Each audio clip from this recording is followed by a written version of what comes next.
Making life changes is hard, especially if you try to go cold turkey the old-fashioned way. Today, I'm flipping the script with a hot take on cold turkey.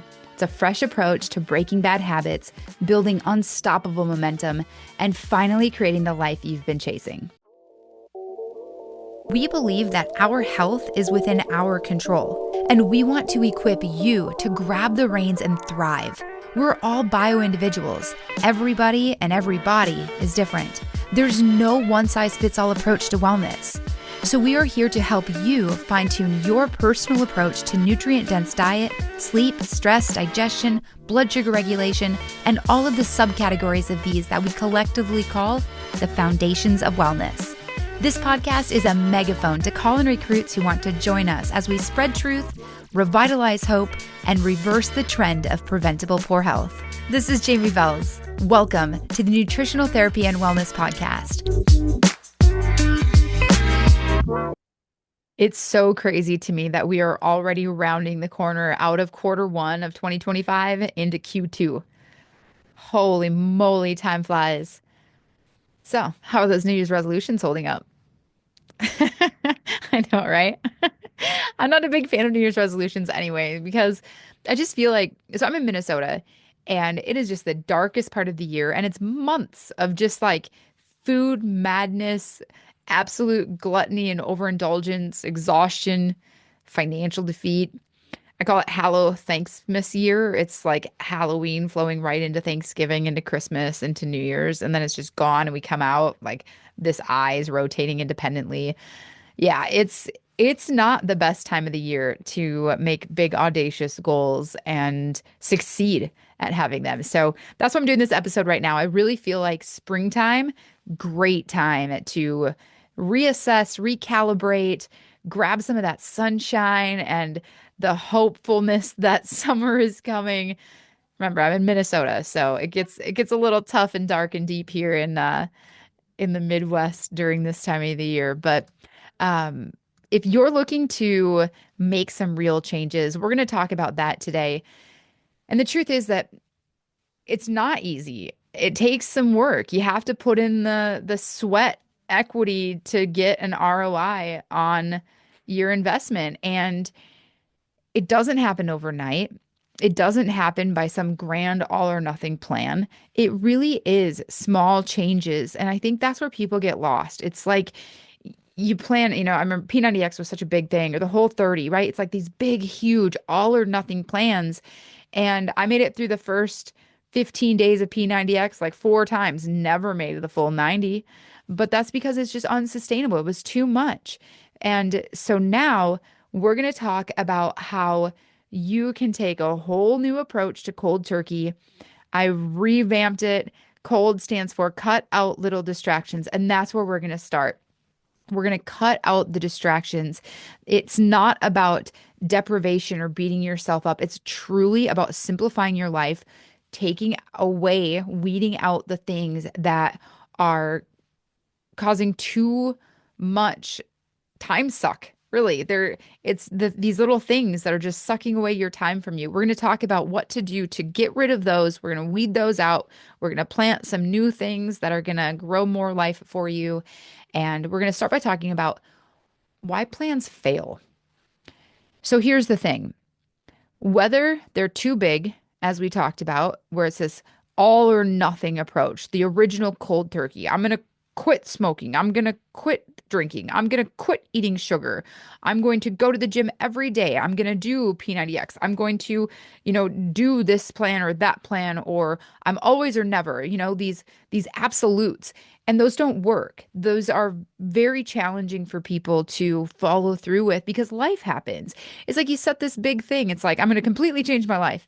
And then boom, your kid gets sick or your car breaks down or you get sick. I feel like that one happens a lot to people. It's like, oh, I just had this big goal set and now I'm down and out and I failed. But you can't look at it like that. It's not about looking at it as failure, right? It's about understanding that these are our goals. We're going to stick to this plan. And even if something breaks or falls apart, that's okay because we anticipated those stumble steps. We're going to account for life. We're not going to underestimate obstacles. We're going to plan for them. And we're going to define them. Another reason people fail is because they're too vague, which is a close kin to no plan at all. If you don't have a plan, that's not going to get you very far either. People give this vague, like, I want to be healthier or I want to get organized. Well, that sounds nice, but what does that even mean? You've got to be really specific. What does that mean? If you want to be healthier, what are the action steps you're taking to get to the top of that mountain? The top of the mountain is your vision of health and wellness, your life goal. But what's that first step that you need to take? We're going to talk about that in a little bit. And then also, another reason why people fail with their big goals is because they didn't define their why. Why do you want to lose weight? Is it because you want to avoid that knee replacement surgery? That's a great reason. Is it because you want to look super smoking hot at your daughter's wedding next summer? That's a great reason too. Whatever your why is, it's your why.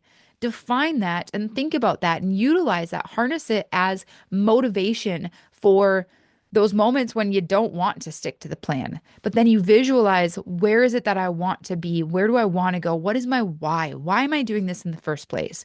And put sticky notes around, do whatever it is that you need to do. Wear a bracelet, I don't know. Find a way to continually remind yourself of your why. Another thing, people lack accountability. A lot of people have enablers, people that will come right alongside you and belly up to that bar every bingo night, or, they'll, whatever it is. But we need accountability buddies that are going to be like, I'll meet you at the park for a run, right? We need those people in our life. We need somebody that's going to help hold us accountable when we can't do it for ourselves. We need to work into that role of being able to hold ourselves accountable, but it's good to have a great support team alongside you. And then the last one I'm going to mention as to why people fail at these big goals that we set, we're just too busy. But are we? I talk about that all the time. I literally feel like every time that I reclaim something, I'm just taking that marble and dropping it back onto the board for the hungry hippos, and another hippo is just gonna grab it anyway. We have 5 kids. We run crazy. We're doing a lot, but we all have the exact same amount of time, and we need to treat it as it it is. It is the most fleeting asset that we have. And yet we all waste so much of it. And I'm in that guilt trip as well. There's a lot of depth to that, which I won't get into. But the big idea here is where you're putting your time, energy, and focus is where you're going to be seeing growth happen. That's going to be the area of your life that you're putting all that energy into. That's going to be the area of your life that grows. And so, is it good, healthful, and wonderful? Or is it draining and depleting and not so great? There's a lyrical line in the Zach Bryan song, Oklahoma Smoke Show. And the first time I ever heard it, I thought, wow, that's so good. And it's small vices kill your big dreams. Small vices kill your big dreams. I think it's so true. And I use that as inspiration for the COLD portion of our cold turkey acronym. So COLD now stands for cut out little distractions, because those big dreams, they often fail not because of one big catastrophic mistake, but due to this cumulative effect of these small, seemingly harmless choices. For instance, checking your phone constantly. If you actually look at the thing in your phone that tells you how much time you spend on your phone and in certain apps, that can be an eye opener. Check that out and see where you're spending all of your time on your phone and how much of that time you're spending in there. Most of us aren't derailed by like massive obstacles. It's those little things, those sneaky, seemingly insignificant distractions that just corrode our lives by eating away our time and our energy and our focus. So throw off anything that hinders you or easily entangles you and bring something new in to fill that space. So we're going to talk a little bit about a few things. I'm going to kind of rattle through some of these swaps that, again, these might sound silly and seem silly, but remember, these are the tiny things that you can do and customize them. Whatever it is, I'm just going to throw a bunch of ideas and hopefully a couple of those will stick for you. But these are the small changes that get you to the big wins. One, that snooze button cycle. If you are a snooze button hitter, put your alarm across the room so that in the morning you have to get out of bed to go touch it and do not get back into bed, right? Feet on the floor, out the door. Need you need that 15 minutes of sleep. If you can sleep an extra 15 minutes and it's not going to mess it up for you, then sleep the extra 15 minutes. But no, I've got a hard exit from this bed as soon as that alarm goes off. Another thing, screens. Man, do we have just a time vacuum in the screens, right? And that's so many things. It's the mindless scrolling, something that you can do if you have a social media app like Instagram or something that you go onto a lot that you're like, yeah, it would probably be good to spend a little less time living in other people's lives and seeing all of that. Take that icon for that app and hide it somewhere in your phone and put something else there. Whatever it is, whether that's your habit stacking app or your to-do list, or maybe it's even just your photos. If you have your photos there where your muscle memory is like accustomed to going in and clicking Instagram. I mean, I get in the habit of doing that. I'll move my icons around when I find myself getting into literal muscle memory of opening it and clicking on an icon just to go in and check whatever is there. It's crazy how our brains have been programmed to these screens. But put your photos on there and go in and scroll. Go back a few years and look at how amazing your life is. That's going to do far better for you than just scrolling somebody else's life on Instagram, right? The always available habit is another bad one that can just trap you into constantly getting distracted. It's answering texts and emails immediately. Turn your phone on silent, set boundaries, and have designated times that you check those messages. You can even let people know, I will check my messages at this time and this time. It used to be that we'd like go home and then do some things, and then we'd hit the answering machine button. Once an answering machine was a thing, it wasn't in my lifetime, that was like a new thing. That's how old I am. I'm from the 1900s. No, for real though. It's like how is it that we've made it so that we're always available? And if it's more than 2 minutes to respond to something, well, we failed or we feel bad or there's some guilt that's with that. No, no, set healthy boundaries. And there can be exceptions to that. You can allow access for certain people, like your kids or your kids' school or whatever. But just make sure that you have some healthy boundaries so you're not constantly being torn in 17 different directions. The endless notifications on your phone, that's the one that I tossed in here as a list. It's kind of the same exact thing. Put it on do not disturb and just enjoy life. Another thing that's right in that same grouping is the perfectionist time warp. I struggle with this one. I will spend too much time writing an insignificant email. Now, my dad always told me any job worth doing is worth taking the time to do it right. And that really, really fueled my little perfectionist self through life to always want everything to be perfect. And I think that there are certain things that absolutely you need to take the time to do them right. Other things, you just need to get them done. And sometimes sending that email without perfect, without your perfectionist, um, approach, just getting it sent, getting it done, checking a box, that can be a really big thing to help save some time for you. And checking your email constantly. That's another thing that if you're watching for a specific email, yeah, sure. But otherwise, if you answer your email inbox constantly, how do you get anything else done? You need to have some set times that you can focus on one task, go back, you can answer some emails, and then have those work blocks built in as well. If your job allows you to do that, it can be really helpful. What about reading? I think reading is really important. I think it exercises our brains. I think we learn so much, but a lot of people don't read because they just don't read. They've identified as a non-reader and skip books because life's too busy or they don't enjoy it or whatever. But if you allow just like 5 minutes or 5 pages into your life, 5 minutes of an audiobook or 5 pages before bed, I encourage you to give that a try. I love, love, love when I'm in the habit of reading, and I fall out of it too. But it takes little things like that to crawl back into it. All right, we're gonna switch to kind of some of this eating type of stuff. So if you missed the blood sugar episode, go back and listen to that. That's episode 29. That's a really important one to understand why you get the afternoon energy crash. So many people get the energy crash at about 2:30 in the afternoon. A lot of people are grabbing it at about 10:30 in the morning as well. It's when that sugar plummets. And so you got to go and your brain is calling for the quickest and easiest form of energy, that sugar. And I want to encourage you, think about going for a walk instead. Eat some protein, eat some fat. Those can be really good, but don't just keep feeding sugar because that's going to perpetuate the problem. But if you can get up, do some stretching, go for a walk. You should try to fit a walk into your lunch break every time anyway. Every chance that you eat and then walk, you're going to have a better health benefit. It brings that blood sugar level down. It's really good. Um, the snack attack. Sometimes we confuse hunger and boredom.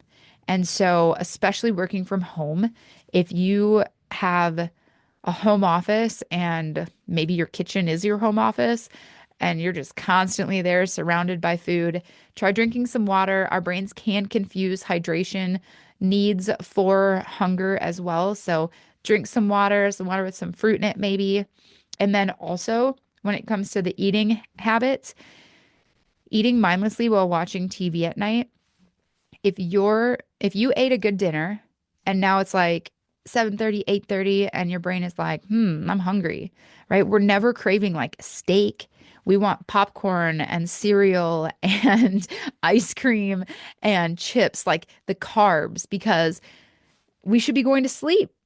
But instead, our brain's calling for sugar so we can stay awake. And so, really try to think about maybe brushing your teeth right after dinner to say, that's it, I'm not eating anymore. Sip some herbal tea, find some ways that you can bring in some new things in order to push out those old habits that are not serving you so well.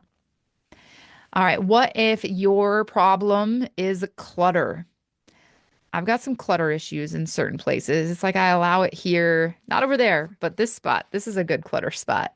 If you spend just 5 minutes decluttering one area each day, hopefully you don't have too many areas of clutter, but if you do, chip away at it. 5 minutes, just 5 minutes at a time.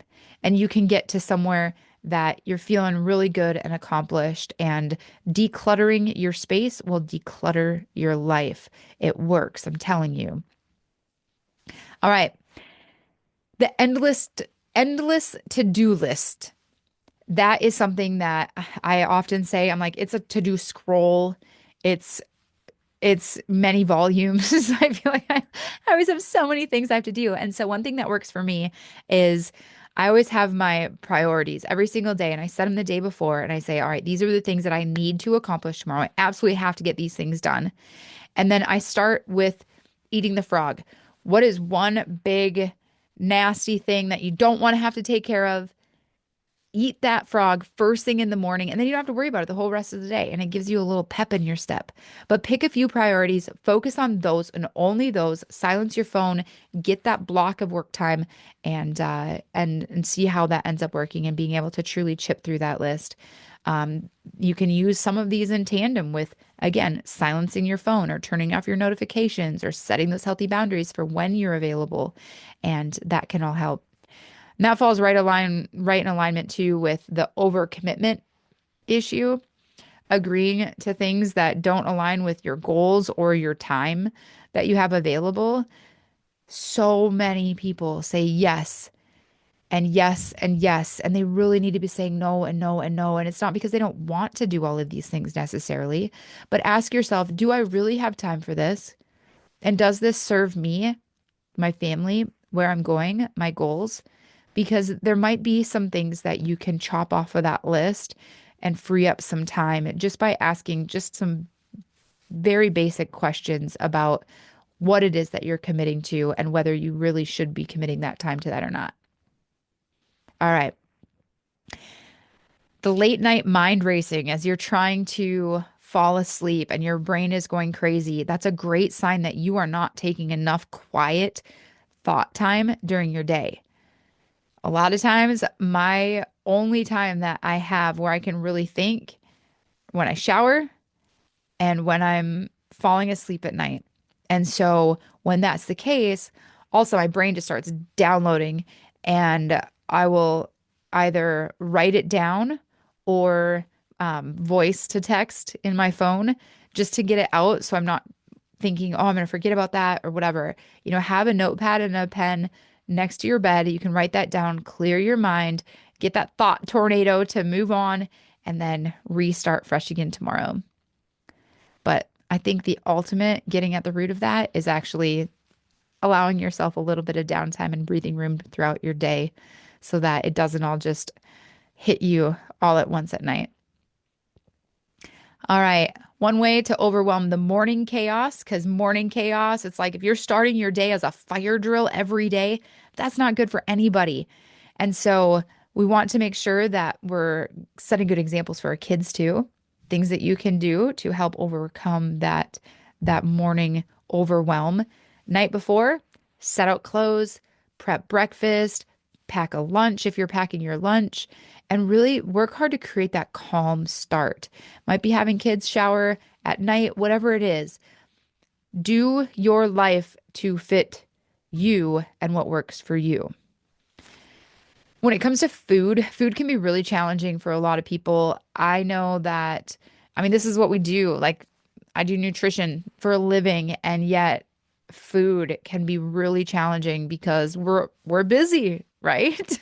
So, one, the just wing it meal plan is not a plan. It's leaving you to grab whatever's convenient. You're going to regret it later, oftentimes. So instead, plan some simple meals, have healthy options ready.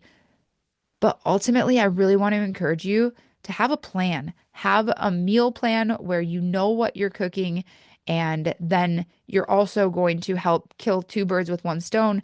You're not just going to have a scattered grocery shopping trip where you're wandering through the store without a plan and buying unnecessary things that might just go bad or don't fit together. Have a plan, make a list, and stick to it. It's going to save you time, it's going to save you money, and ultimately, you'll have better results in what you're eating. All right. I don't have time to move or work out or go to the gym, and you're skipping movement because you can't fit a full workout in, but it doesn't have to be an all or nothing thing. Take small movement breaks throughout the day. We have an upcoming podcast episode called Stop Exercising and Start Moving, and that's going to give you some tips on how to build movement into every day of your life. I, at one point, working office jobs, I wasn't able to get to the gym all the time. And so I started doing air squats in the bathroom. I'd just have a set number. So every time that I went to the bathroom, I'd refill my water. I'd do some squats in the bathroom and I'd do some push-ups on the sink. I know it sounds a little crazy, especially if it's a shared bathroom and people might walk in on you. But hey, make it a team approach. Get your coworkers involved or something. These little things. Let's say that you can get in 100 squats throughout your workday. That's fantastic. That's huge. And it's those little things that equate to big changes over time. And do not think that it's too late to start. No matter where you're at, how you feel about yourself, how you feel about your track record, none of that matters. Thinking that change is too hard, you're too far gone, or it's a hopeless cause for you, please put that aside. I know that you can override that. You're listening to this podcast, so you clearly don't believe it yourself. And I'm going to tell you, if you just start with one tiny step, that's how you scale a mountain, is one step at a time. And these little swaps, list out the things that are taking your time that you might like, hey, would I trade scrolling social media for more time with my kids? Absolutely. Think about what would you trade this for that? And how are you going to slowly make those changes and modifications to better utilize your time, your energy, your focus, your emotions, all of these things that go into the things that we do all day, every day? What can you do to be helping you to level up and live that life that you want to live? All right. So make it real. Write it down. It's not real if you don't write it down. You got to share it with somebody, that accountability buddy, create your plan, and then start simple. Identify one thing to cut out, choose one thing to add, and keep it fair, keep it doable, keep it realistic. No extremes here. Commit to just the swap for 2 weeks and see how you feel after that. And then you can make minor tweaks. Cutting out even one of those little distractions can create space for you to focus on what really matters. And in that, start focusing on the foundations of health.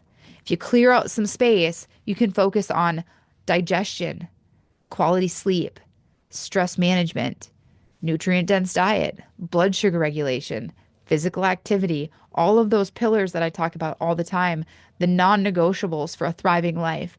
And the choices that we make, how we eat, how we move, how we rest, we're either supporting those or we're weakening them. So that's where we're going to get to this next phase, the turkey side of this. All right. Our turkey framework that I'm going to lay out for you here. We've got, we have the cold. Cold was cut out little distractions. And then turkey was take inventory, understand your why, replace the habit, keep it simple, establish accountability, and yield to the process.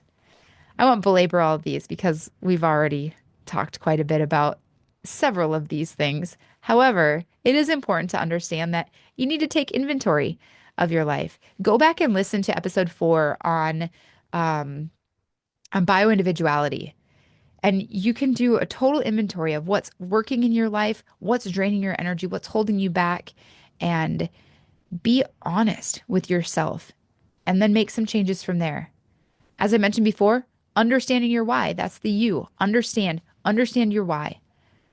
Why do you want to change? Why do you want to be healthier? Why do you want to have more energy? Why do you want to look better? Why do you want to feel present and confident for your family? Keep asking yourself why until you get to the root. And then you'll have that to look at to stay focused and motivated when you don't feel like being focused or motivated. Close your eyes for just a second and imagine yourself 5 years from now. You wake up, you're full of energy, you're present for your family, crushing your goals, you're feeling unstoppable. What else? Do you feel good and confident in your body? Do you want to look amazing in that mother of the bride dress? Our daughter's getting married this summer, so I've been thinking a lot about that mother of the bride dress. I don't know why, but in my head, all I have is like shoulder pads and sequins. I don't know. If you have a great suggestion for a mother of the bride dress, please reach out, email me, send me some ideas. I don't know. I don't know what to do in that area. But if you see yourself in the future down on your hands and knees playing trucks with your grandson, traveling with your spouse. Marinate on that for a while and really build that vision and define your why.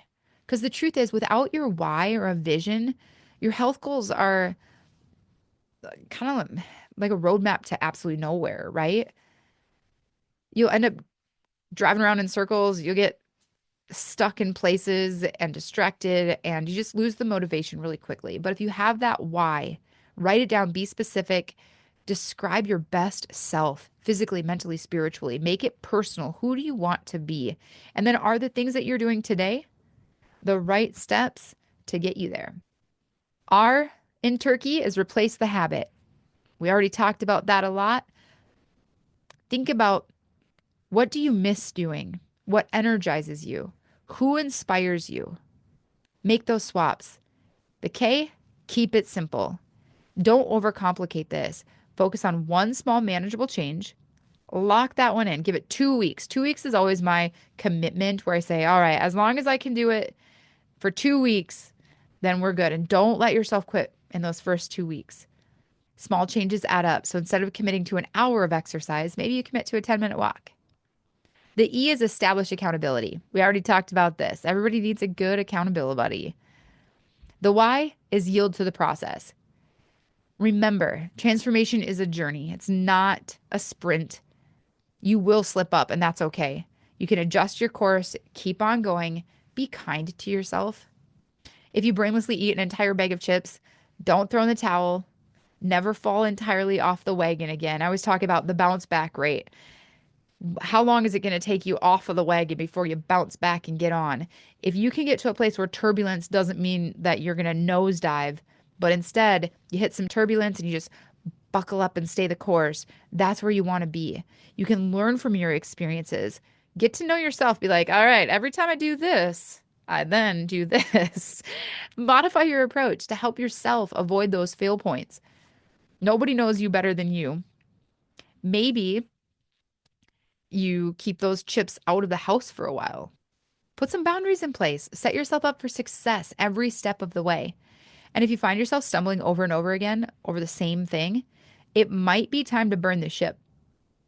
There's a story about an old world explorer that who landed on this shoreline somewhere in this new world, and he told his crews to burn the ships.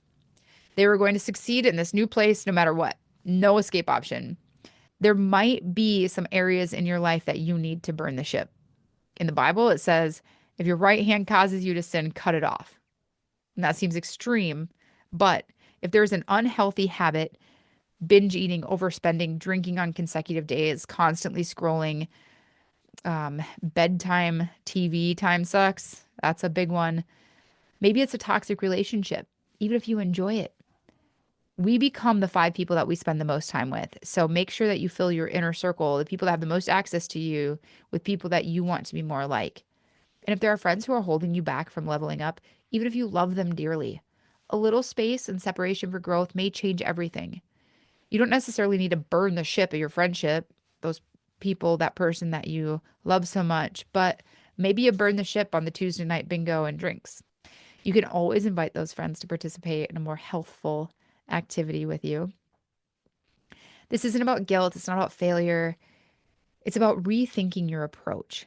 Change your life by changing the way you think.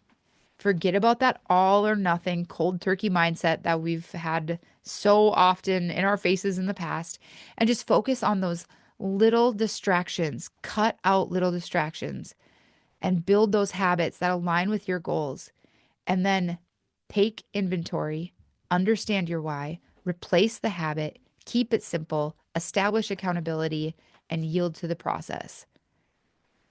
Transformation doesn't come from big leaps. It comes from small intentional steps that you can build on over time.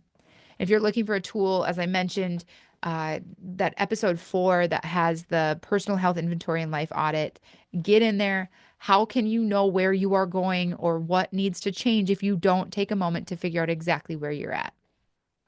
Success often comes from aligning goals with personal values, starting small, tracking progress. That's huge. Figure out how to track how you're doing.